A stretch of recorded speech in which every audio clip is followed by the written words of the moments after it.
About the new vice president. Kim, are you with us? Hey, how are you? Doing great. Great to see you. How you been? Good to see you. Good. All right. Well, obviously one of President Trump's biggest supporters throughout the your congressional race here. Just want to get your thoughts real quick on what we witnessed today. President Trump leaving office. Also a historic day, having the first black female vice president. Give us your thoughts on the day. Yeah, so for me, it was really sad. As you know, like you just said, I'm a huge Trump supporter. I still am, and I always will be. Thanks to him, we raised over $8 million to take on the Democrat machine in Congressional District number 7 in Maryland, which is just unheard of. So I will always be so grateful to the president and his entire family. They did such a great job. They did so much for every community, especially the Black community. And so I will be forever grateful to him. Now we look at Joe Biden and Kamala Harris coming in. It's not anything that I was excited about, but you know what? This is the next chapter. We will have them supposedly for the next 4 years. And so, we have to adjust to that. I think that's what's different from, Democrats or Republicans. We're not going to resist. We understand that they are now the leaders of the free world, right? And so we're hoping that they're successful. We're hoping that they do a good job so that we can all benefit as the American people. So, again, it's not the team that I would choose, but here we go. And, again, I hope they're successful at what they do. As far as Kamala Harris being the first Black vice president, I think that's great. I think it's monumental, but that's not really an achievement or an accomplishment. When I ran for office, yes, I'm a Black female running for a congressional seat, but that's the last thing I thought about. I continually thought about, what I can do for the American people. I wanted to bring in manufacturing. I wanted to do something about the crime and violence. I wanted to just make sure that the money, the federal dollars going into Baltimore actually hit the ground. And so that's the kind of things that I think about. I don't think about race. I don't think about gender. I think about the quality of the candidate and the person taking on the job. Yeah, you are uniquely qualified to talk about what kind of influence President Trump might potentially have on congressional races in less than 2 years from now. When, let's be honest, that election cycle is basically started already.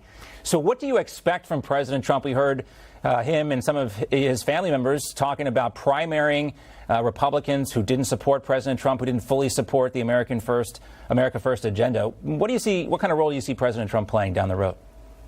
I think he's going to have a huge role, a huge impact in it. Of course, there's lots of talk swirling behind the scenes. I've got lots of friends that ran for office that were unsuccessful that are now getting the phone calls asking, would they be willing to run in certain districts?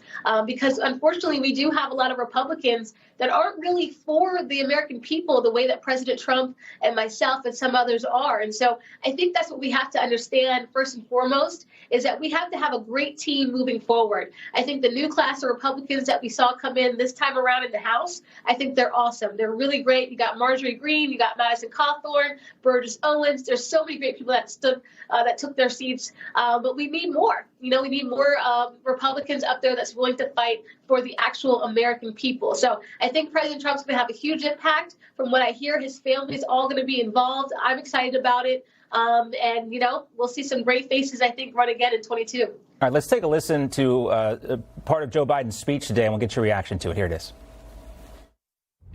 Take a measure of me and my heart. If you still disagree, so be it. That's democracy. That's America. The right to dissent peaceably within the guardrails of our republic is perhaps this nation's greatest strength. Yet hear me clearly. Disagreement must not lead to disunion. And I pledge this to you. I will be a president for all Americans. All Americans. Well, Kim, there was that. There were also several references to white supremacists and the Capitol Hill rioters, obviously thinly veiled attacks on President Trump's supporters. So, we also heard, Mark Halperin say it was filled with cliches. Kelly Stadler talking about the speech being boring. Tom Vasili saying it was trite. What do you think of the speech? Yeah, for me, it's not a memorable speech. For me, it's a speech that was obviously written for him, but not really for him. Watching Joe Biden speak is like watching paint dry. I am not a huge President Obama fan, but you know what? When you watch President Obama, you were really engaged. He had that charisma. Joe Biden lacks that. And so even when they were running him as like Obama 2.0, it was hard to even get that feeling from him because there's really no genuine person coming through of Joe Biden, in my opinion.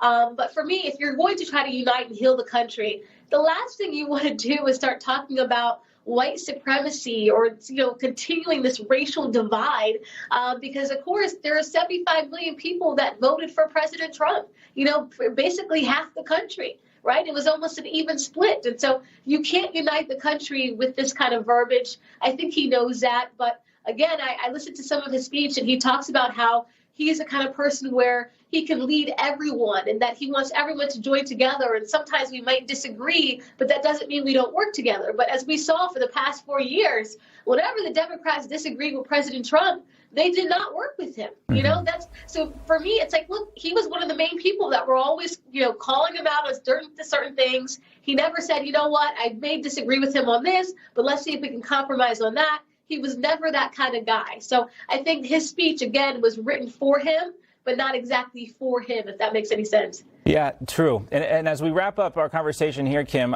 there has been talk about President Trump starting a new political party, the Patriot Party. What are your thoughts on that? I hear the same thing, John, and I think, you know what, if that's the way we have to go, if we've got to splinter the Republican Party off, then that's the way we have to go. Obviously, there are a lot of representatives still on Capitol Hill that talk about how much they enjoyed Joe Biden coming into office, that they really hated President Trump. But again, you have so many President Trump supporters that supported him because he was always Americans first. And so we never got that feeling from the establishment. So if he does another party, I think there will be a lot of people that join. So it'd be interesting to see. Yes, will the Republican Party go the way of the Whig Party? Question a lot of people are asking today. Kim, great to see you as always. Thanks so much. Look forward to our next conversation.